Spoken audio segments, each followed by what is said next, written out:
Welcome back. Tonight we are going through 100 Hunter x Hunter secrets you never knew. This is the second volume. If you listen to the first one, the 100 Facts and Secrets video, you know what to expect. If this is your first time here, welcome.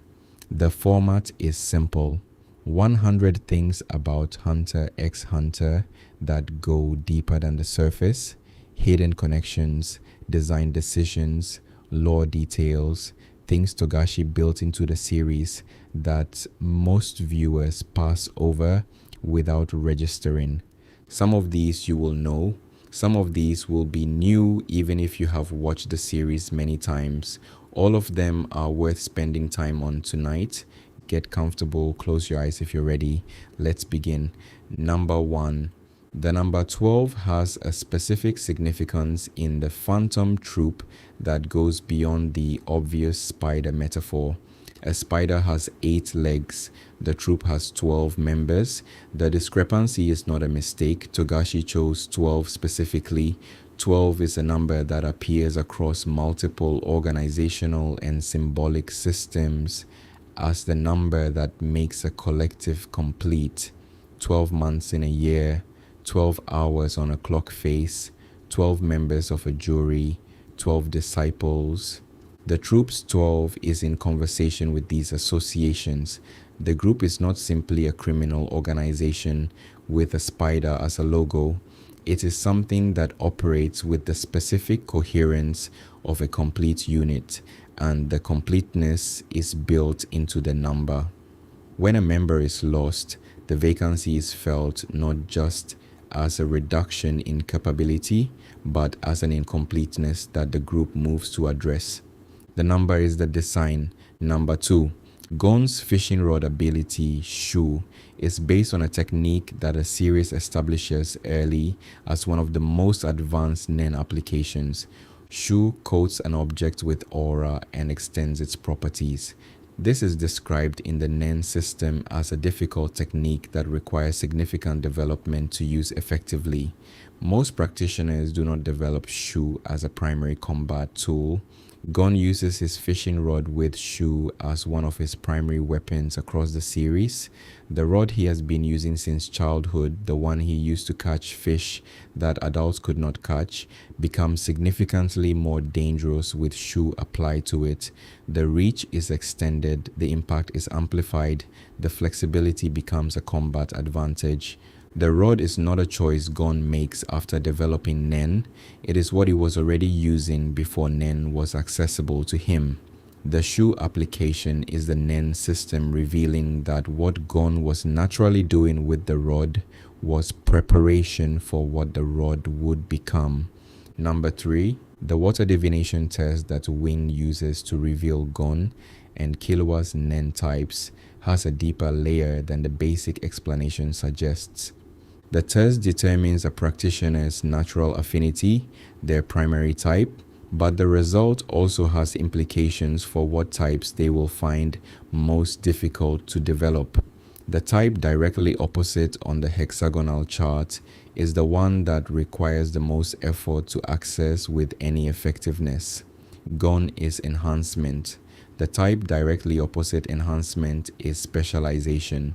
This means that the most unpredictable and unusual Nen abilities in the series are the type Gon would find hardest to develop.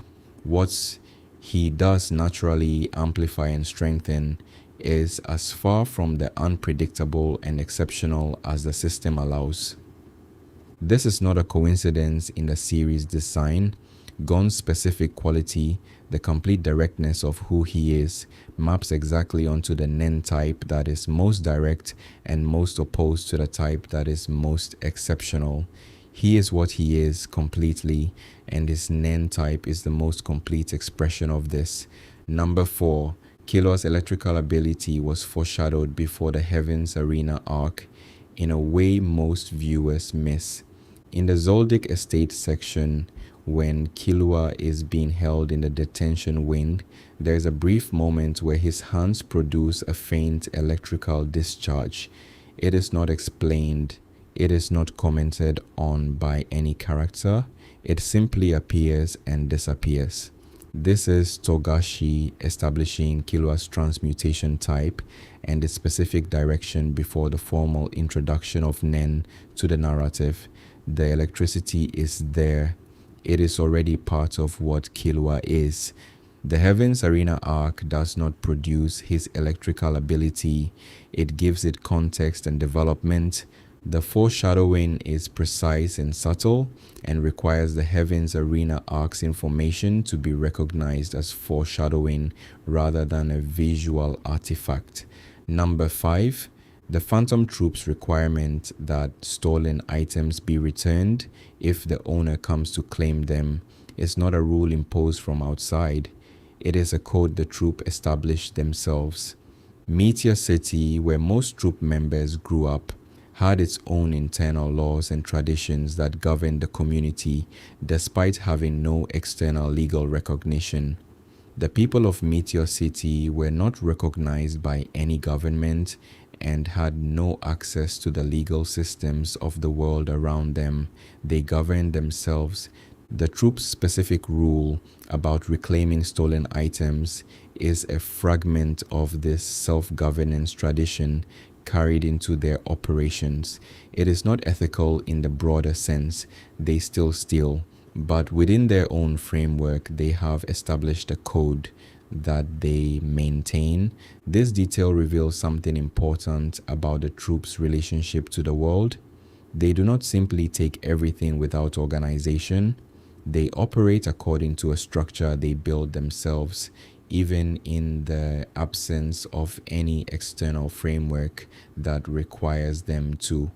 Number 6. Hisoka's clown aesthetic is not a costume. It is the most accurate possible external representation of who he is. The clown is traditionally the figure who operates outside the normal social rules of the space they are in.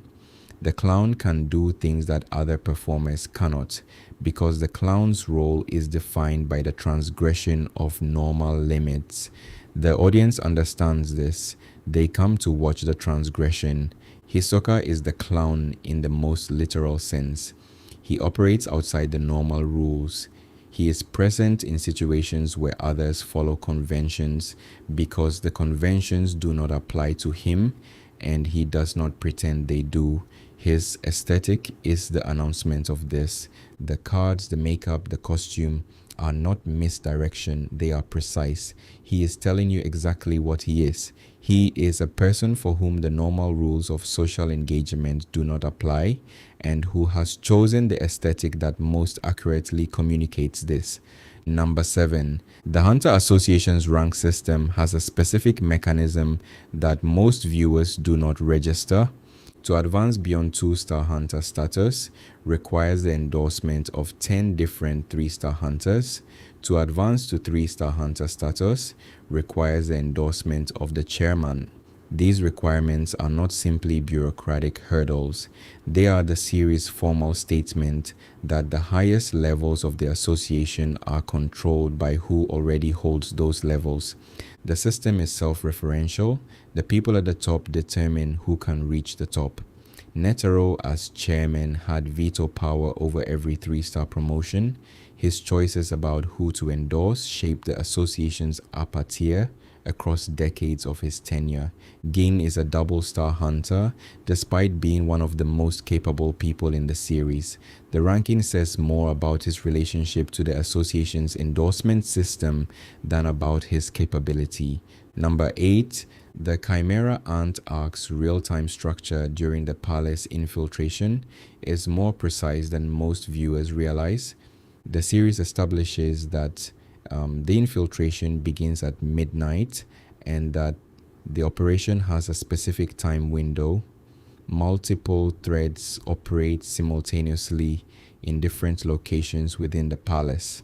The series uses the shared time structure to organize these threads without needing to constantly explain what is happening concurrently. The precision of this structure means that viewers who pay close attention to the temporal markers can construct an exact timeline of which events happened at the same time.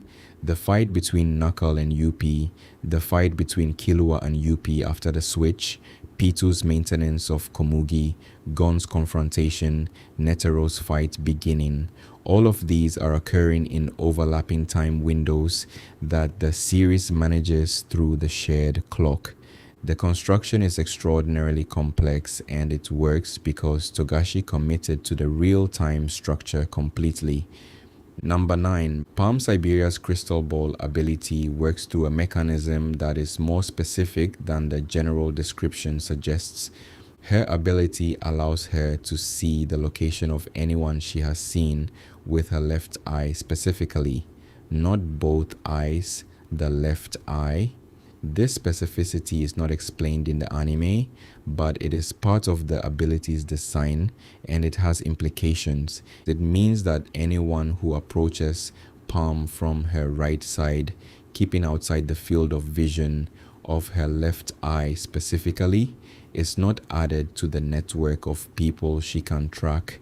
This is a genuine tactical vulnerability that the series acknowledges through the ability's design without dramatically exploiting it.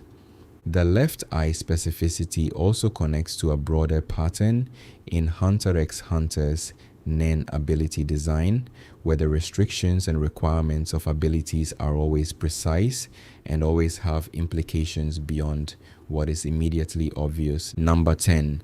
Netero's Bodhisattva ability has a specific limitation that is visible in the fight with Meruem, but not explicitly named.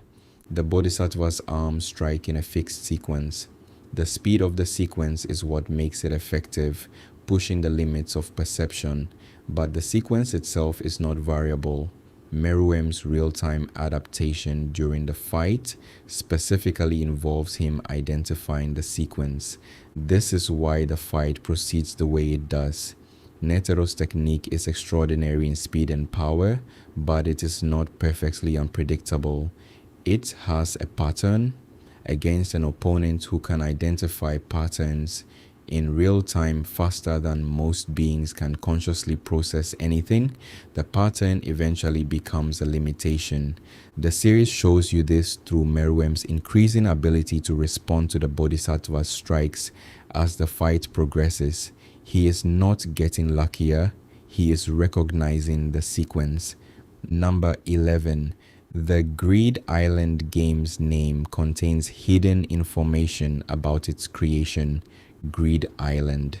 The name appears to be a thematic statement about the game's content and the people who inhabit it. It is also a compressed reference to the game's creators. The game was created by a group of 8 hunters who each contributed specific design elements. The names of the creators, taken in order of their contribution, produce the game's name as an acronym when their initials are arranged. Ginfreakus is among the creators, and his initial is in the name. The series reveals this in a way that requires you to pay attention to the names and the order they are presented in. Most viewers register the names as background information. The pattern in the names is the secret. Number 12. Killua's pain tolerance is established as being so high that it functions as a combat advantage in ways beyond simple endurance.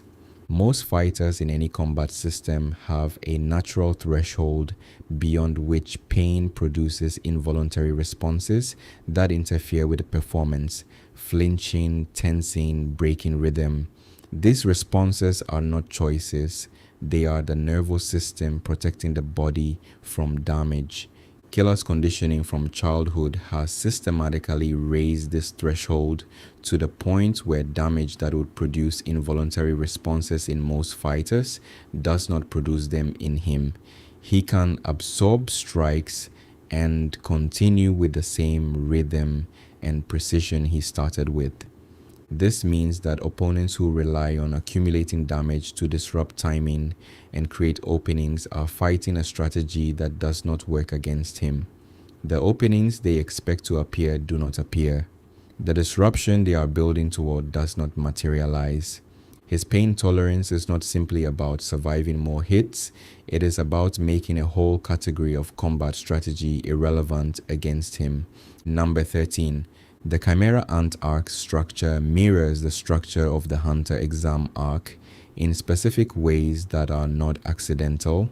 Both arcs involve a group of protagonists infiltrating a controlled environment with specific objectives.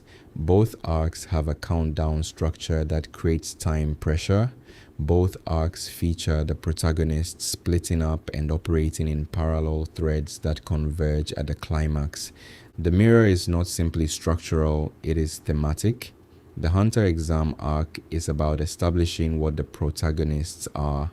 The Chimera Ant arc is about testing what they are against the highest possible stakes. The structural parallel places the highest stakes arc in conversation with the arc that established the foundation. Gon and Killua go through analogous tests in both arcs, but at completely different scales. What the Hunter exam tests them for in terms of capability and character, the Chimera Ant arc demands from them at a level that cannot be compared. Number 14. Biscuit's age, 57 years old, places her development timeline in specific relationship to the other experienced practitioners in the series. Netero is over 100 years old. Wayne is significantly younger. Biscuit at 57 has had several decades of Nen development, and the depth of her understanding reflects this.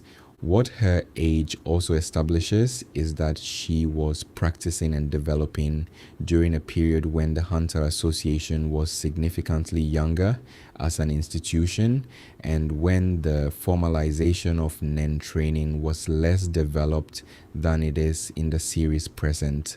She learned in an earlier context, and the learning produced someone with a different relationship to Nen than practitioners who were trained within established institutional frameworks.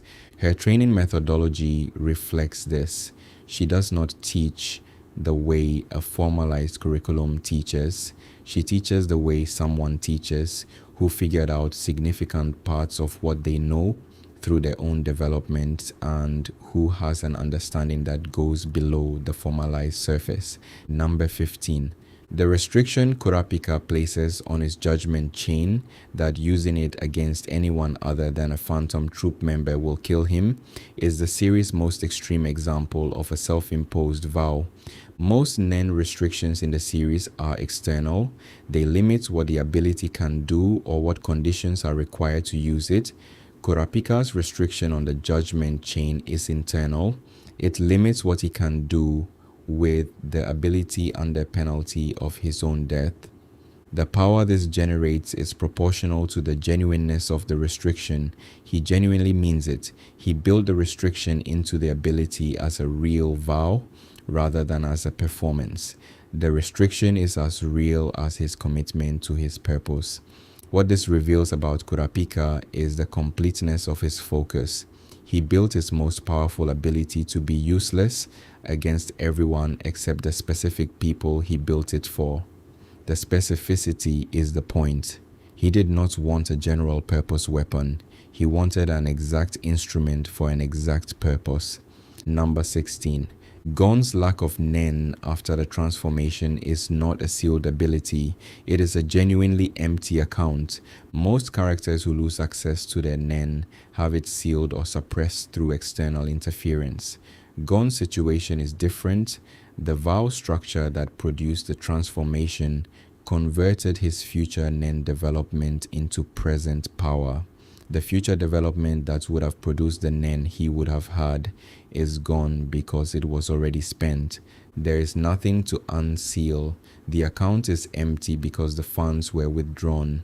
This means that when his Nen returns through Alucard's wish, the return is not a restoration in the conventional sense. It is a new provision given by something that operates outside the Nen system's normal parameters. The wish does not restore what was spent. It provides something new. The distinction matters because it clarifies that what Gon did with the vow was genuinely irreversible through any normal mechanism. Only something outside the normal could address it. Number 17. The Hunter exam's pass rate is deliberately not stated precisely in the series, but the available information suggests it is extraordinarily low. Hundreds of applicants begin the exam each year. The number who pass is small enough that the license is treated as a significant distinction throughout the series. Characters who hold Hunter licenses are consistently described or implied to be exceptional. What the series does establish is that the exam tests qualities that are rare rather than skills that can be learned and practiced. The ability to navigate Trick Tower requires judgment under pressure with incomplete information. The cooking phase rewards adaptability over preparation. Zevil Island rewards strategic thinking and specific capability rather than raw physical performance. The exam is not designed to select for people who prepared correctly for the exam. It is designed to select for people who have the qualities the exam identifies as important. Those qualities cannot be practiced for the exam. Either you have them or you do not.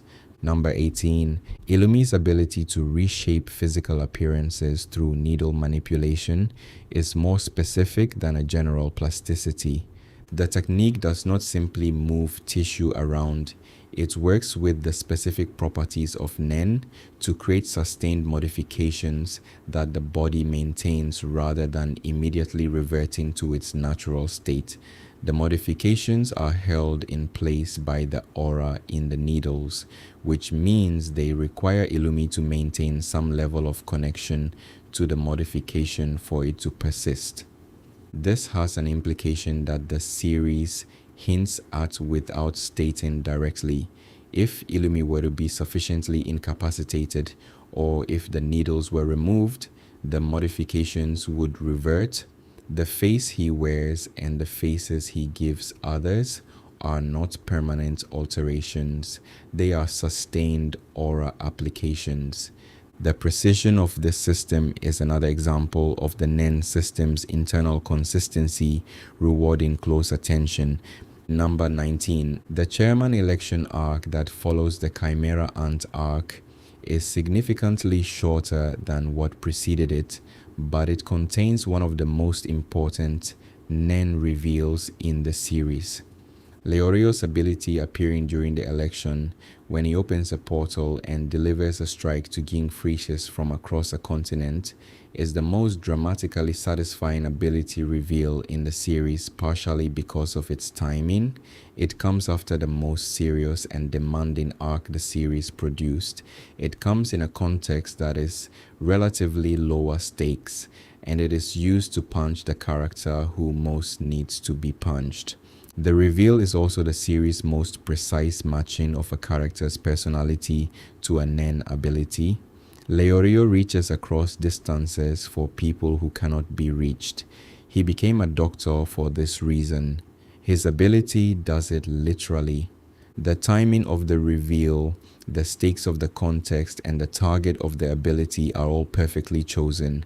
Number 20. Ging's ability, Perfect Copy, has implications for the power hierarchy of the series that are not fully developed in the 2011 anime, but that the available information makes significant.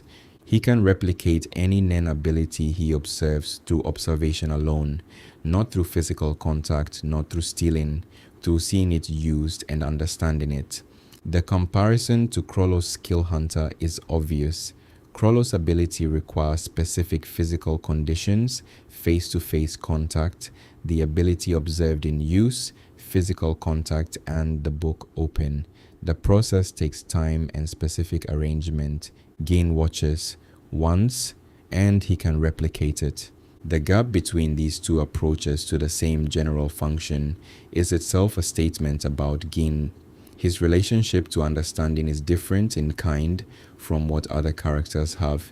He understands things through observation in a way that most people cannot replicate through any amount of practice.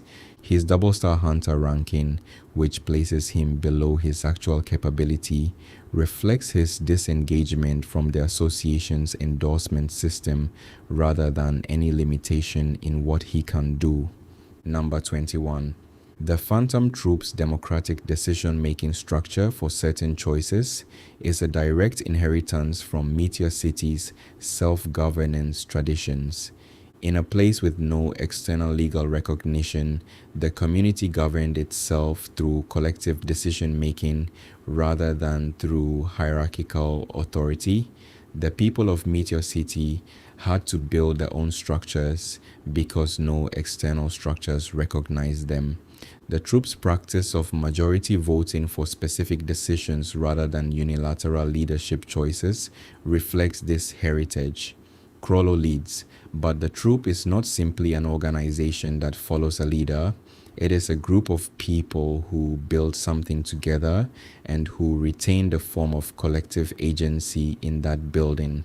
This is one of the reasons the troop functions with the coherence it has. The members are not following orders. They are participants in a structure that respects the agency in specific ways. Their loyalty is not compelled. It is sustained by a structure that gives them real voice in the collective. Number 22. Meruem's name, which he chose himself in the first minutes of his life, has a specific meaning that the series states directly, but that most viewers absorb without fully considering: the light that illuminates all. He chose a name that positions him as the source of illumination for everything around him. Not the brightest thing, the thing that makes everything else visible, the thing without which nothing can be seen. This is an extraordinary claim for a being to make about itself, and it is made by a being who had been alive for approximately 3 minutes when he made it. The name is not aspirational. It is a statement of what he assessed himself to be based on the assessment he had already completed in those first minutes. The series does not immediately undercut the name. It builds toward the moment when the name becomes complicated, when the thing that illuminates all encounters something that illuminates him. Komugi is not illuminated by Meruem. She changes him. Number 23. The Nen system's principle that vows and restrictions generate power proportional to their genuineness has a specific implication for the series' most powerful fighters.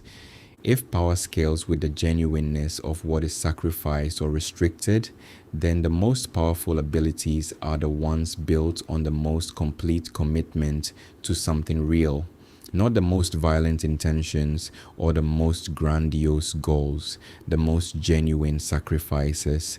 Kurapika's most powerful chain can only be used against troop members. If used against anyone else, it kills him. This restriction is genuine. It generates extraordinary power. Gon's vow in the palace is the most complete sacrifice in the series. Every restriction possible, the complete conversion of future potential.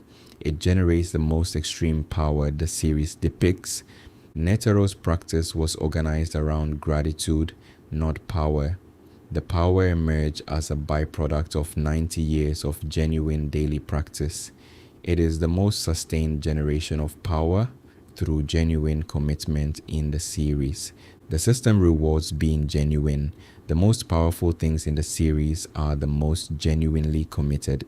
Number 24.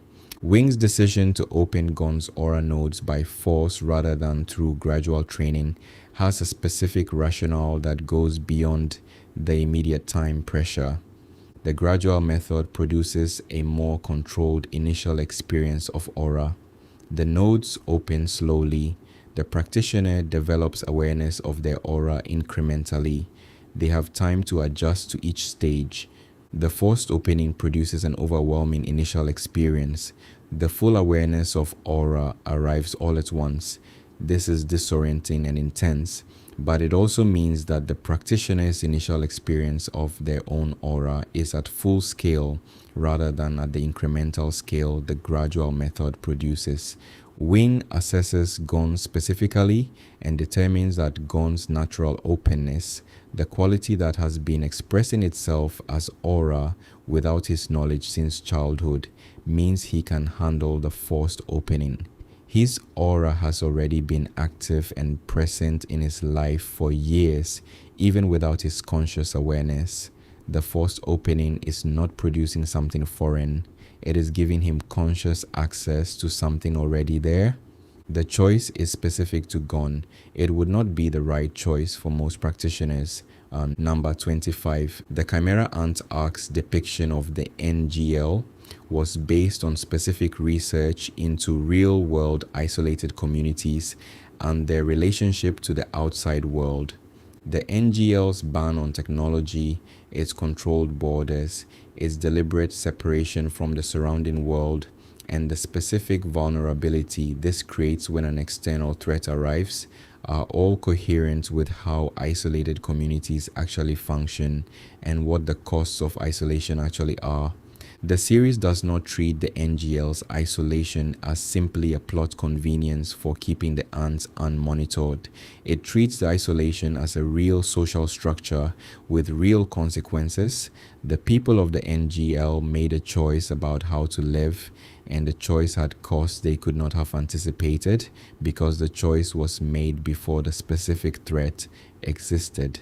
The specific horror of the early Chimera Ant arc sections in the NGL is amplified by the coherence of the world that is being threatened.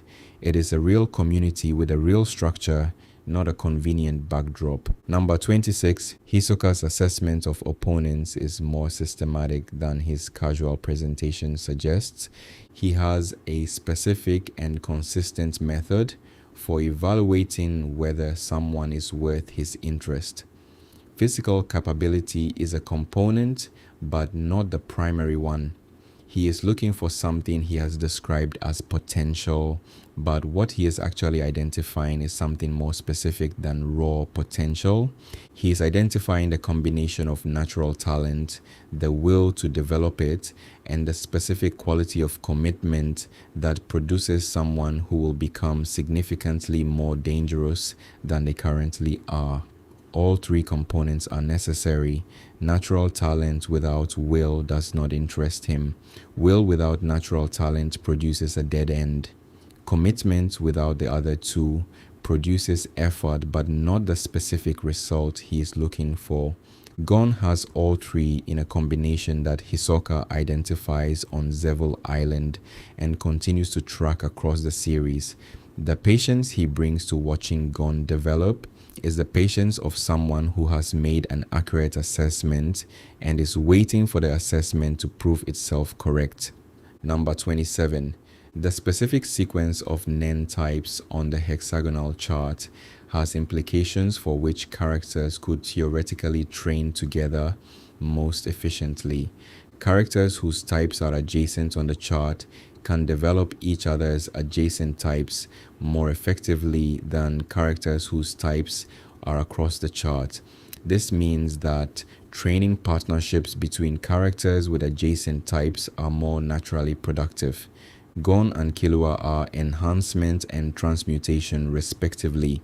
These types are adjacent on the chart. Their training under Biscuit is maximally efficient, not just because of Biscuit's skill, but because of the natural relationship between their types. What each of them develops strengthens the other's adjacent capability. The series does not explicitly state this, but the chart makes it visible to anyone who examines the type relationships carefully. Number 28. Neferpitu's N. The passive aura awareness that covers the palace as a constant background condition requires a specific level of aura output to maintain that places them in a different category from any human practitioner. N is a technique that most practitioners can deploy actively for limited periods. Sustained N requires significant aura reserves and the concentration to maintain it continuously. Most experienced practitioners can maintain N for minutes to hours in concentrated effort. P2 maintains N continuously as a background condition. It is not something they deploy when they need it. It is simply there all the time because the level of aura required to sustain it is something P2 produces without noticeable effort. This fact, established early in the arc before P2's combat capability is demonstrated, is the first concrete statement about the gap between the royal guards and every human practitioner the series has shown us. The thing that would require their maximum effort is P2's baseline. Number 29. The Grid Island Games ring, which players wear to navigate the game world, has properties that are more complex than simple identification. The ring is not simply a marker that the game recognizes, it is a conjuration that interfaces with the game's own conjuration in specific ways. Removing the ring while inside the game has consequences that go beyond simply being unrecognized by the game systems. The ring is part of how the player's aura is connected to the game world's aura structure. This is why stealing rings from other players is one of the game's legitimate mechanics. It is not simply taking an object, it is disrupting the victim's relationship with the game's aura structure in ways that have functional consequences. The system is more technically sophisticated than it appears, and the sophistication is consistent with the NEN system's logic throughout the series. Number 30. Alucard's ability has a relational dimension that the Zoldyck family completely missed despite years of studying it. The family documented the request wish system exhaustively. They cataloged the scaling of request difficulty with wish magnitude. They developed protocols for managing Alucard based on this documentation. They missed the most important variable. The difficulty of the request scales not just with the magnitude of the wish, but with the emotional authenticity of the relationship between the wisher and Alucard herself. A stranger asking for a significant wish faces requests that are effectively unsurvivable. Killua asking for the same wish faces requests that are manageable because his bond with Alucard is genuine in a way that the family's institutional study of her could not detect. The family, which treats relationships as instruments rather than as genuine connections, studied her through the only lens available to them. The most important information about how her ability works is invisible through that lens. Number 31. The Chimera Ant Arc's timeline contains a specific development in the colony's evolution that changes the nature of the threat partway through. In the early phases of the arc, the ant officers have instinctive access to aura. They are powerful through this instinctive access, but they do not have the conscious NEN development that human practitioners develop through training. Ramot's encounter with Gon and Killua produces the first conscious NEN development in the colony. He develops deliberately rather than instinctively. He then teaches what he has discovered to other officers. This transition from instinctive to conscious NEN use across the colony is the point at which the colony's threat level changes categorically. Instinctive aura use is powerful. Conscious NEN development has no ceiling. The transition happens in the middle of the arc, and the series marks it clearly for viewers who are paying attention to what the transition means. Number 32. The specific way Killua kills Jonas the Dissector in Trick Tower reveals more about Zoldyck training than anything the series states explicitly. The kill is described as removing the heart. It is depicted in silhouette rather than directly. It takes 3 seconds. What the 3 seconds and the method reveal is a level of anatomical precision and physical capability that requires years of specific training to develop. The ability to locate a specific organ and remove it through direct physical means in 3 seconds is not the result of general physical capability. It is the result of specific training for exactly this application. The Zoldyck family does not train general fighters. It trains people to kill specific targets in specific ways as efficiently as possible. Killua, at 12 years old, after years of this training, performs a professional assassination in 3 seconds against a subject who was considered one of the most dangerous prisoners in the facility. The gap between Jonas' reputation and the ease with which he is eliminated is the series' most efficient early statement about what the Zoldyck training actually produces. Number 33. Kurapika's dowsing chain, which detects truth and lies, works through a physiological mechanism rather than through a supernatural one. The chain detects the specific physical responses that truth and falsehood produce in most people: heart rate, perspiration, blood pressure changes, muscle tension. These responses are involuntary in most people, and the chain is sensitive enough to detect them through the subject's aura field rather than through direct physical contact. This means the chain can be fooled by someone who has trained to produce the same physiological responses for false statements as for true ones. Someone who believes their false statements are true produces no involuntary response. Someone who has trained sufficiently to control their involuntary responses can also fool it. The chain is a tool for most situations. It is not an absolute truth detector. The series is consistent about this limitation without making it a plot point.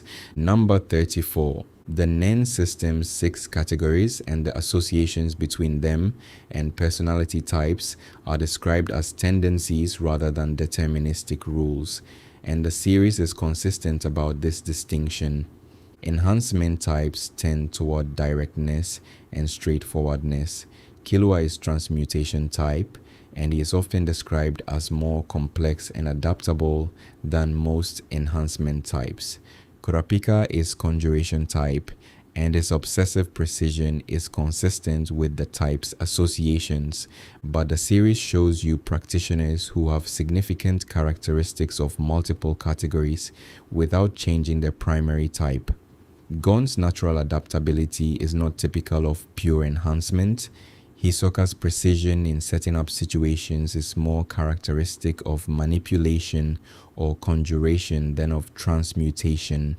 The types describe where a practitioner's natural aura is most efficiently expressed. They do not describe the complete personality, they describe one dimension of it. Number 35. The Chimera Ant Queen's phagogenesis, the ability to incorporate genetic material from consumed organisms, is the series' most complex piece of biology, and it has specific implications that the series uses carefully. The material incorporated is not random. The queen has some degree of selection in what is passed to which offspring. She was deliberate about which genetic material went into the king. The selection across months of operation produced something more refined than an early officer production. This means that Meruem is not simply the accumulation of everything the queen consumed. He is the accumulation of what the queen selected as the best of everything she consumed. The selection process is what makes him different in kind from even the most capable ant officers. The selection is also why he has human level intelligence rather than simply enhanced animal intelligence. The queen specifically incorporated human genetic material, human cognitive architecture into her most important offspring. The choice was deliberate. Number 36. Hisoka's decision to give Gon his tag back on Seville Island rather than simply keeping it is consistent with his entire approach to Gon across the series. He is not interested in Gon's progress points or in having won a point in their ongoing interaction. He is interested in what Gon is becoming and in the specific fight that becoming will eventually produce. Giving back the tag is a statement. He is not playing the short game with Gon. He is playing the long game. The tag, the points, the immediate position in the exam standings, none of these are what he is after. What he is after is what Gon will be in the version of the fight that eventually happens between them. The return of the tag is also a communication to Gon. Not explicitly, Gon does not consciously decode it, but it establishes the nature of Hisoka's interest in a way that Gon registers without understanding. Number 37. The structure of Trick Tower tests something different than it appears to test. The tower appears to test combat capability. It has multiple paths, some of which involve fights. The paths that do not involve fights are less direct, but they exist.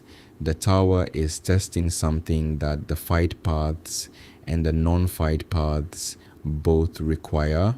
The majority rules decision system is the test within the test. The group of 5 applicants must agree by majority on their path choices. This requires negotiation, reading other people, accepting compromise, and functioning within a group that has conflicting priorities and incomplete information.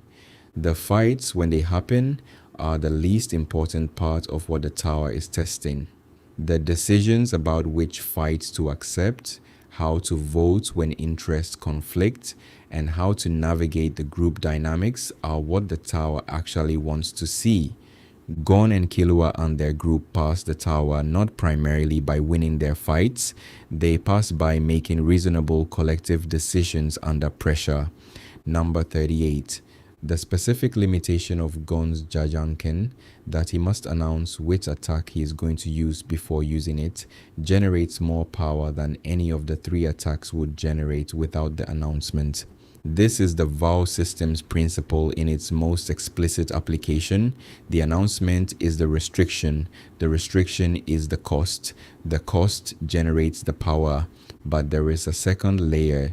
The announcement is only a genuine restriction if the opponent can use the information it provides.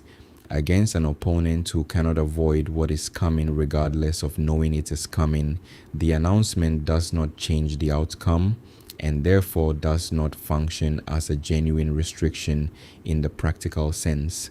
This means that the version of rock that defeats a specific opponent is not simply rock plus the announcement's power bonus.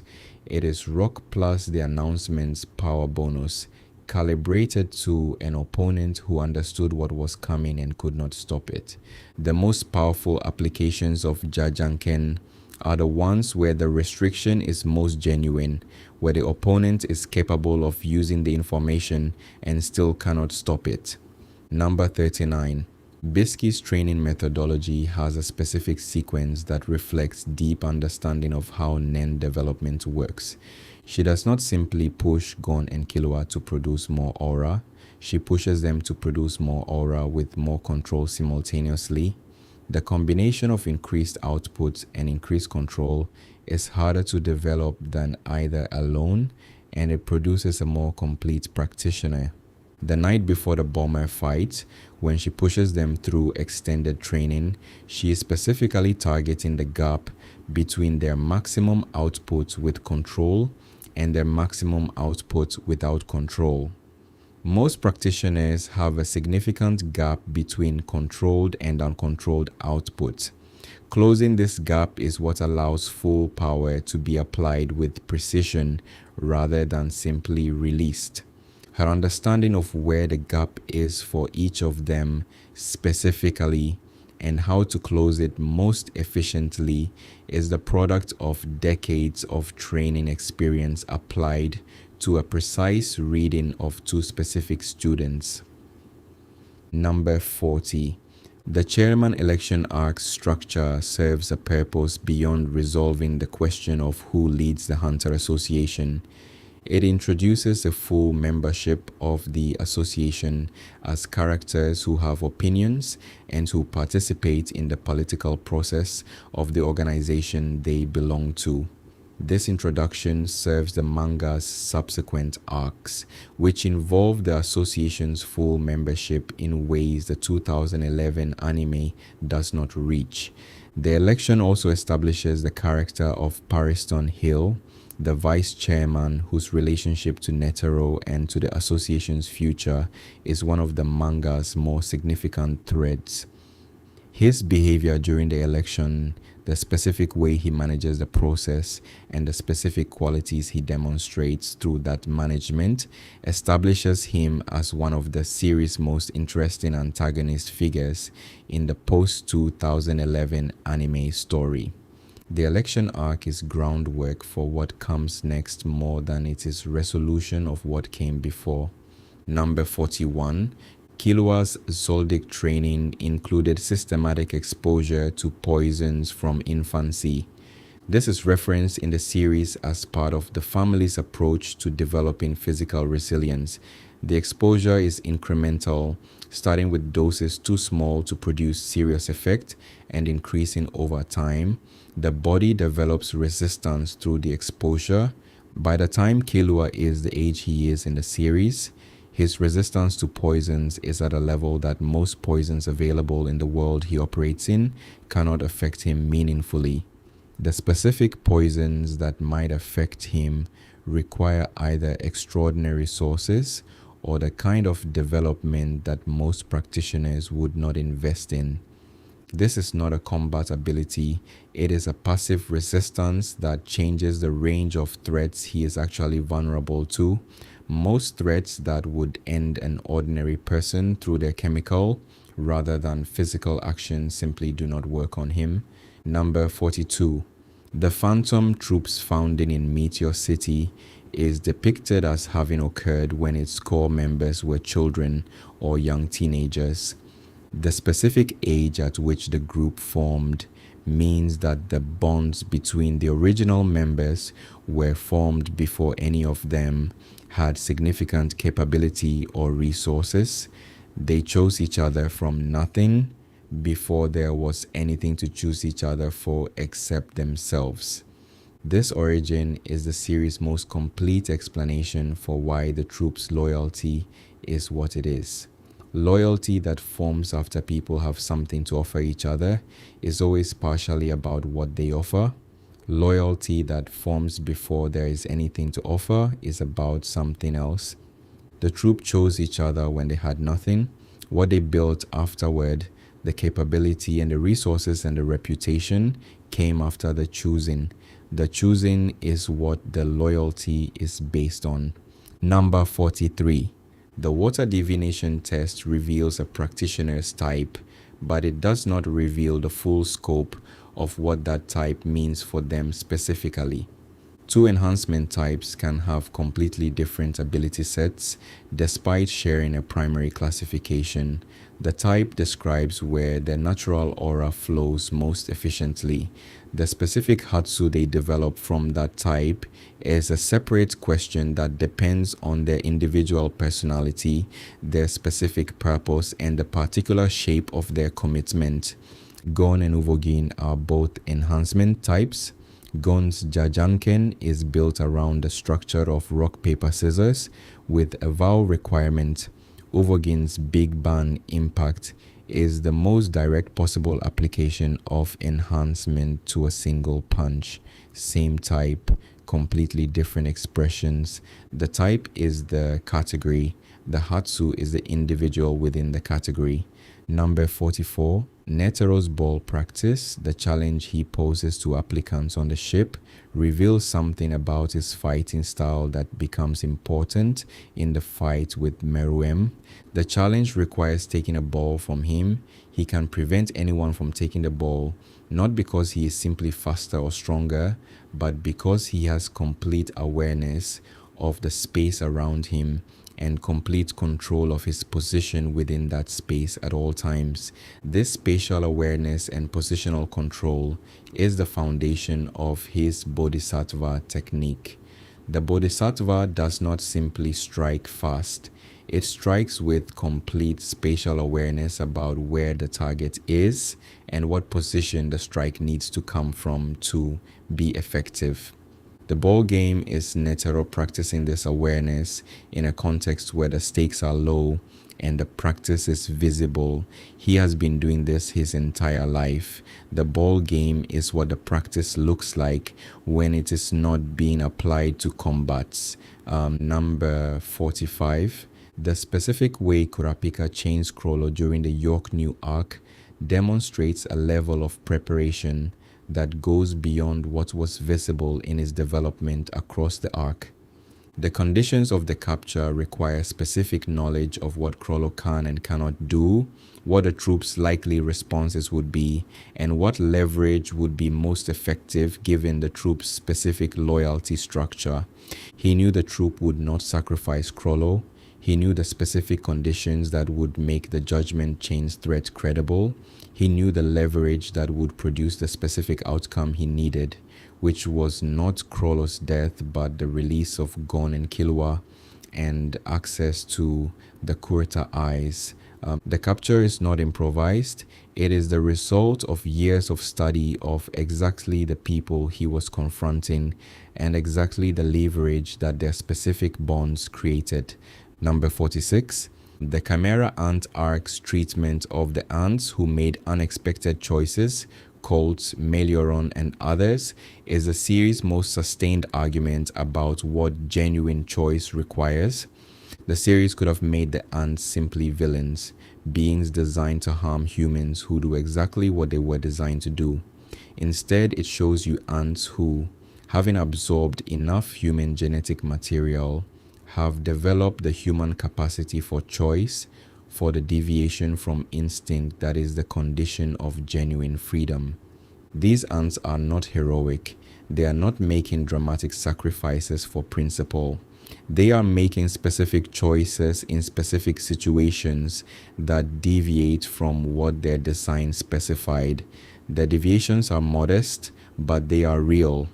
The modest realness of the deviations is the series' most honest statement about what genuine choice looks like. It does not look like dramatic heroism.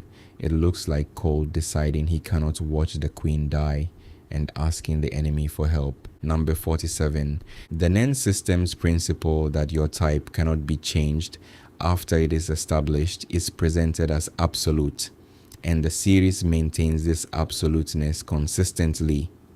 Emperor Time appears to violate this principle by allowing Kurapika to use all 6 types at full efficiency. It does not actually violate it. Emperor Time is a specialization ability that temporarily provides access to all types, not a change in Kurapika's fundamental type. He is still a conjuration type.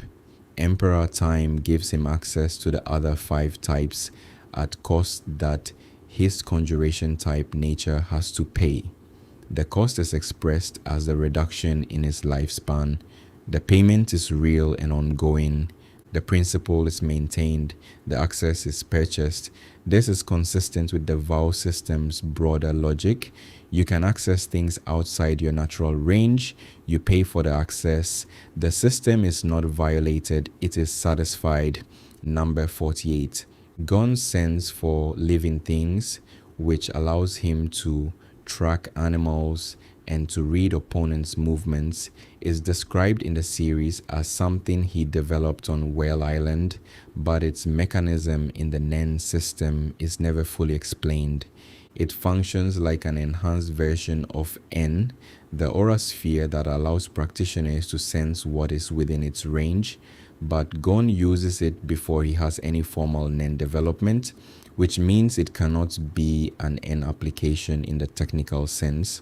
What the series implies is that Gon's natural aura, which was always active even without his conscious awareness, expressed itself through this sensing capability rather than through conventional aura applications. His aura found its own expression in the absence of formal technique. The sensing is the first expression of his enhancement type in a direction that enhancement does not conventionally go. Enhancement typically goes inward, amplifying the physical. Gon's natural expression of his aura went outward, into awareness of what surrounded him. Number 49. The specific number of Greed Island cards required to complete the game, 100, has a structural significance beyond simply being a round number. The 100 card requirement means that completing the game is not achievable through any shortcut or efficiency. There is a minimum amount of the game world that must be engaged with. A player cannot simply find and take the highest value cards and complete the game. This is a design choice that reflects how Ging thinks about problems. He wants the game completed by someone who has actually played it, someone who has moved through the world he built, engaged with its systems, encountered its inhabitants, and accumulated the evidence of genuine engagement.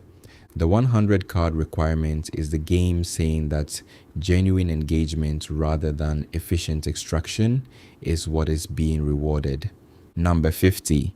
The series' most carefully hidden structural element is that every major arc is organized around a specific question about what power means and what the most powerful beings in that arc choose to do with what they have.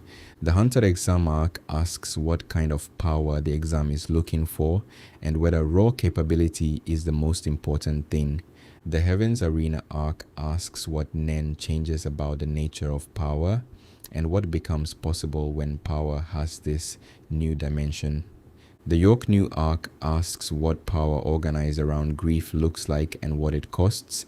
The Greed Island arc asks what power organized around genuine engagement with something looks like. The Chimera Ant arc asks what the most powerful being ever created does with what it is, and what exists beyond what power can reach. The questions are never stated. They are the structure that the arcs are built around. Every arc is Hunter x Hunter, asking a different version of the same question about what power is and what it means. The answer the series keeps arriving at is that the most important thing is not the power, it is what the power is in service of. And the most significant things in the series are the things that power cannot serve, the things that can only be reached by being completely yourself. Number 51. The relationship between Killua's threat assessment numbers and his decision making is more precise than it appears. He does not simply assign threat levels and respond proportionally. The numbers he assigns are assessments of specific variables, not a single aggregate: physical capability, Nen development, combat intelligence, and the specific threat they represent to him and to Gon in the current context are all separate components of the assessment. This means that his response to high threat numbers is not automatically retreat. It is the determination of whether any available response can address the specific variables that make the threat high. When the numbers are high because of physical capability that a tactical approach could address, retreat is not the only option. When the numbers are high because the opponent's capability exceeds any available response across all variables, the assessment produces retreat. The needle interfered with this process by overriding the output of the assessment rather than changing the inputs. The assessment could have been correct that a response was available. The needle produced retreat anyway when it activated. Number 52. Netaro's decision to use the miniature rose rather than simply dying in the fight reflects a specific calculation about what his role in the situation required. He is not simply a fighter, he is the insurance. He is the guarantee that regardless of how the fight goes, Meruem will not survive it. His personal contribution to the fight is one component of his role. The rose is the other component. He uses the rose not because he has decided the fight is lost in a way that defeats him. He uses it because the fight has reached the point where everything his fighting could produce has been produced, and the role he was assigned in the plan requires what he has been carrying to be used. He is executing the plan. The personal fight was the first part. The rose is the second part. He completes both parts. The distinction matters because it clarifies that Netero's detonation of the rose is not an act of desperation. It is the completion of what he went there to do. Number 53. The Chimera Ant Ark's time structure, which runs the palace infiltration in real time, creates a specific effect when watching the arc again, knowing how it ends. On first watch, the time structure creates tension. You know time is passing. You do not know what each moment of past time will cost. On subsequent watches, the time structure creates a different quality of attention. You know what each moment will cost. You watch characters in their last minutes before those minutes end. The conversations and the fights and the strategic decisions all occur in the shadow of what you know is coming. Netero and Morel's dinner on first watch is two people managing the anxiety before something dangerous. On subsequent watches, it is two people saying goodbye through the specific medium of ordinary conversation, not making the goodbye dramatic, because making it dramatic would change what it is. The time structure produces different experiences at different levels of knowledge. Both experiences are real. Both are what the series intended. Number 54. The Phantom Troop's spider tattoo has a numbering system that reveals information about seniority and role within the group. Members are numbered 1 through 12 on their tattoos. The number does not correspond to a hierarchy of authority. Krollo has no number among the 12. He is the head separate from the numbered members. The numbers among the 12 correspond to the order in which members join the group rather than to their current role or capability. This means that the member with the number 1 tattoo is not the most powerful or the most senior in authority.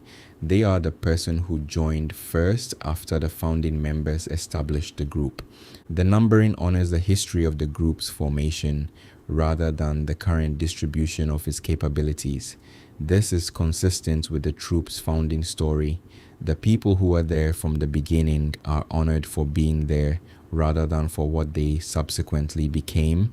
Number 55. The specific capability that makes Ging able to observe and replicate Nen abilities is the same capability that made him the most effective game designer among the Greed Island creators. Both capabilities require the same underlying quality, an extraordinary ability to see how systems work from the inside through observation rather than through explanation or iteration. He watches someone use a Nen ability and understands its architecture. He encounters a game mechanic or a well-designed problem and understands how to build it from observation of similar systems. The ability to see how things work through watching them rather than through being taught how they work is the unified characteristic that makes Ging who he is. His Nen ability is the most extreme expression of a quality that is present throughout everything he does. Number 56. The Nen system's requirement that abilities be specific and defined in advance rather than allowing practitioners to make up new capabilities on the fly is what makes high-level combat in the series strategically interesting.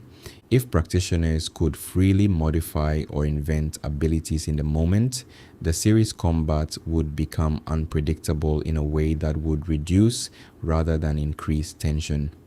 Any situation could be resolved by inventing an ability that addressed it.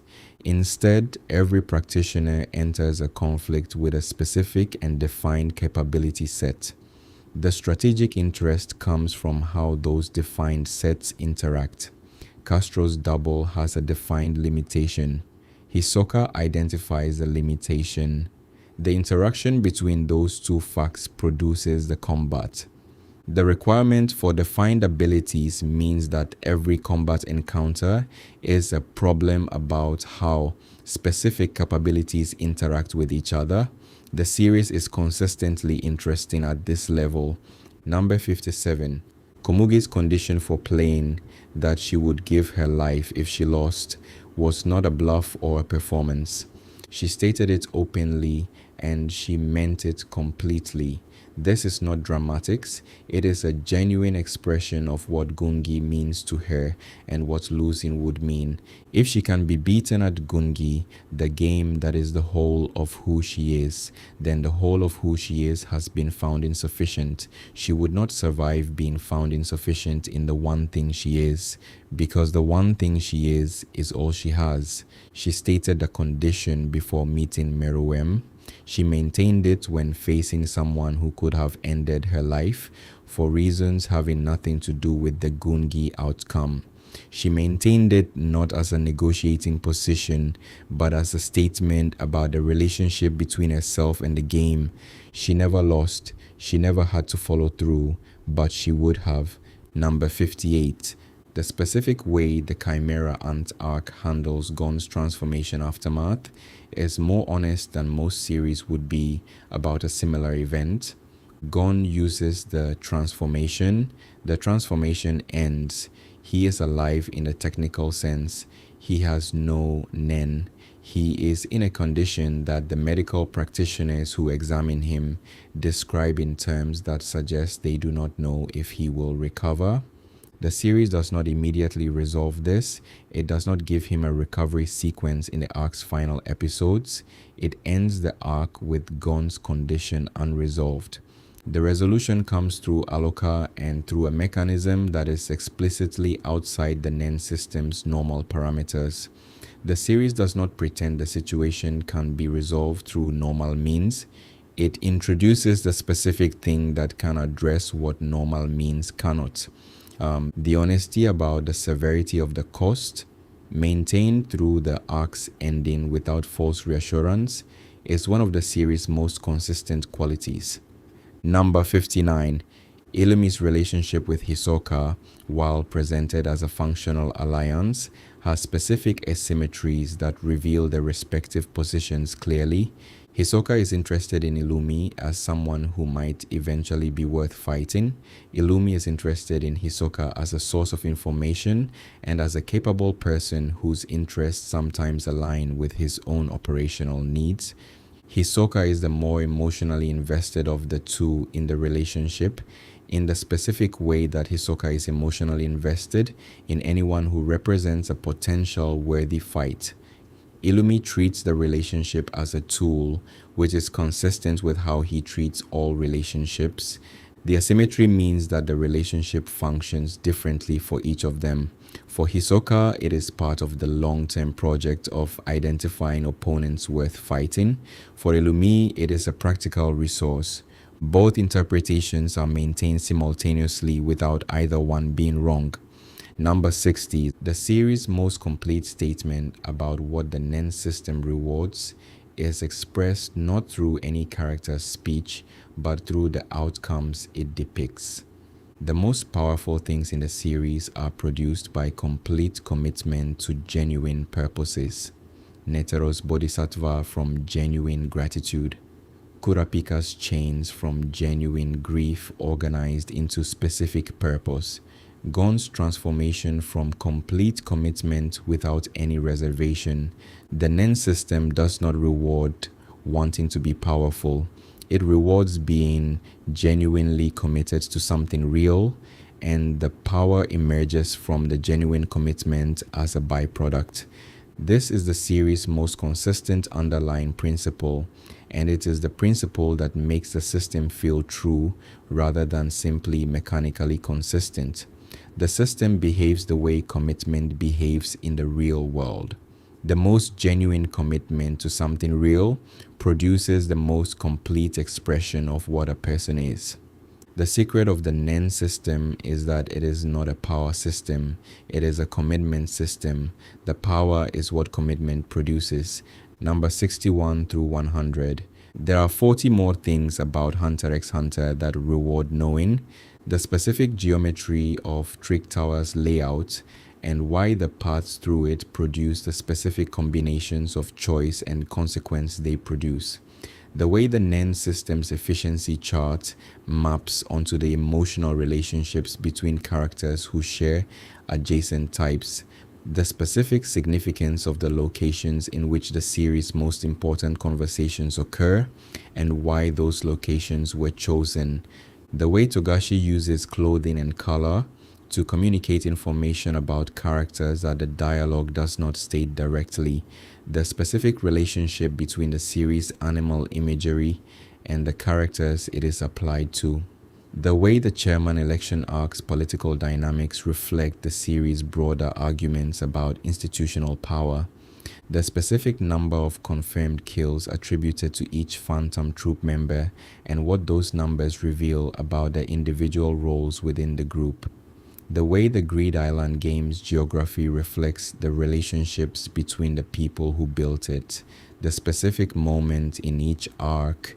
when the series' central question shifts from being implicit to being explicit, the relationship between the Zoldyck family's training methods and the specific capabilities each child developed, the way Killua's arc mirrors Kurapika's arc at a structural level while being about completely different things thematically, the specific qualities that each hunter exam phase selected for and the qualities it did not, the way the Chimera Ant arc's real-time structure creates different experiences for first-time and repeat viewers, the specific design choices in each Royal Guard's appearance that reflect their role and their nature, the relationship between Meruem's chess and shogi and go victories and what he was actually looking for in pursuing them, the way Komugi's inability to see clearly without her glasses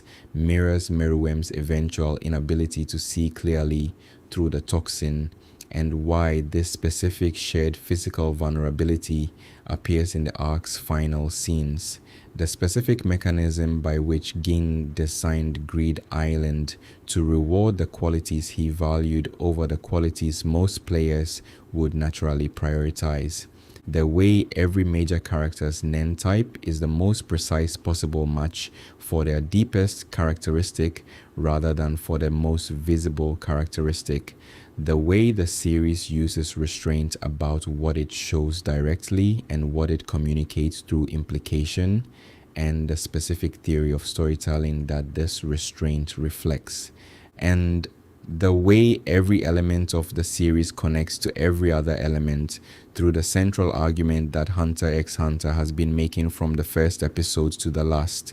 The most significant things are not produced by power, they are produced by being completely yourself. And the most extraordinary version of completely yourself is the version that no amount of power can exhaust.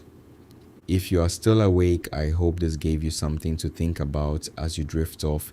If you fell asleep somewhere in the middle, maybe in the early numbers when the series design choices were being examined one by one, maybe somewhere in the 50s when the deeper structural elements were coming into focus, maybe at the very end when the series' central argument was being named, I hope it was a soft landing.